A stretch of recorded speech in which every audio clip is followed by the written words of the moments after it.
da nga daan xëy da ngay nekk nag nit koo xamante ne yàlla da lay teel a dénk xel nga mën a comprendre nga xëy xool situation gis paa bi génn dem ba midi gisoo mère bi romb la dem marché nga xam ne yaa quelque chose man ci sama yaay laa xamee yeewu fajar mu jël matt yi xam bu ba taal bi tàkk mu jël cin li def ci ndox ba mu fees teg ko léegi boo demoon foo yi ñëw yërndu kër ga gis cin li ci kaw taal bi da nga naan léegi añ pare. mu ne ma fils du ma nekk bu dee xale yi dañu xiif te mère amul lu mu lekk. boobu mi ngi wuti lu mu ci def billaahi wala jim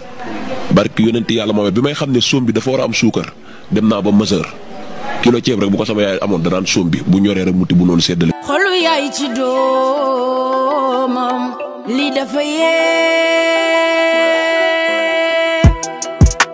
waaye lu mu ci mën ci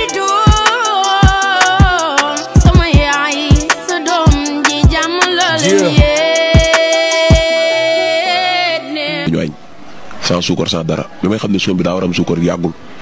kon yu mel noonu boo ci jaaree yii nii détail la lay def te man li ma yéem nag ci Sénégal yëpp lenn la ñi feebaru 500000 rey yëpp dëju 6 millions la ñuy am dëju 6 millions la ñuy am dëju 6 millions la ñuy am dëju 6 millions la ñuy am. bés bu nii mën laa teg ay nattoo